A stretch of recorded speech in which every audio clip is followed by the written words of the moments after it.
स्वामी जी कहते हैं कि इंसान झुके हुए कंधे और धंसे सीने के साथ कभी उच्च विचार नहीं सोच सकता, कभी साहस और आत्मविश्वास महसूस नहीं कर सकता।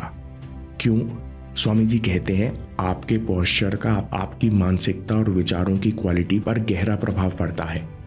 इसलिए सेना में सबसे पहले सीना बाहर, कंधे पीछे और गर्दन ऊपर रखना सिखाया जाता है।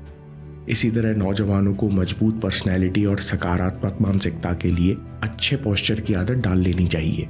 इस छोटे बदलाव का जीवन भर फायदा होगा।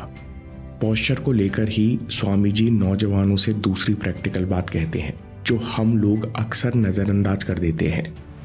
एकाग्रता, स्थिर होकर बैठना सीखो।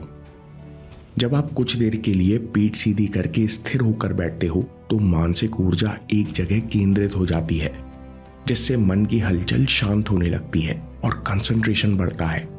आपने भी नोटिस किया होगा कि कुछ लोग बैठे बैठे पैर हिलाते रहते हैं या बार बार फोन चेक करने के लिए हाथ बढ़ाते हैं। स्वामी जी कहते हैं ऐसा पोस्चर चुने जिसमें आप लंबे समय तक बैठ सके। दोस्तों, चाहे आप जमीन पर बैठो या कुर्सी पर, लेकिन एक पोस्चर पर महारत हासिल करो। दिन में 3-4 बार 40 से 50 मिनट तक स्थिर बैठो। आपके कंसंट्रेशन लेवल्स में काफी सुधार आएगा।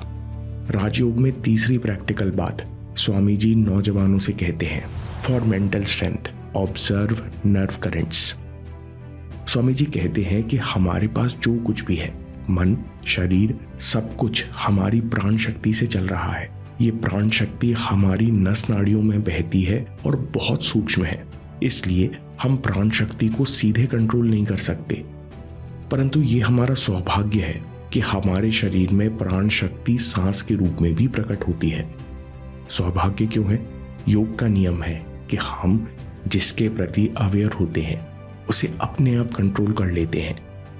यानी हम अपनी सांस के प्रति अवेयर होते हैं तो प्राण ऊर्जा यानी सूक्ष्म नर्व करंट्स के प्रति अवेयर होने लगते हैं, और अवेयरनेस के कारण हम इन पर अपने आप कंट्रोल पाने लगते हैं।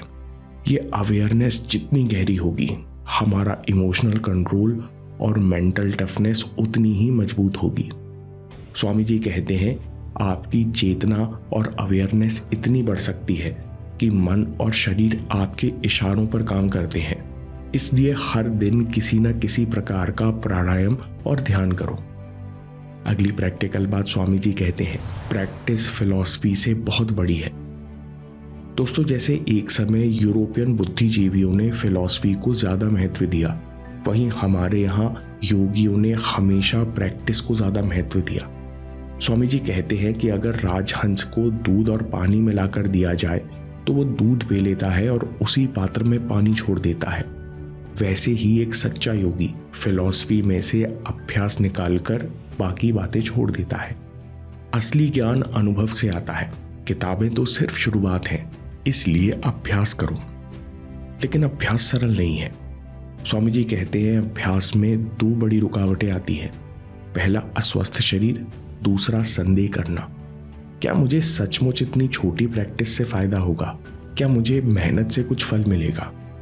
इनसे बचने के लिए आदत बना लो। बिना सुबह ध्यान अभ्यास किए आप भोजन नहीं करोगे।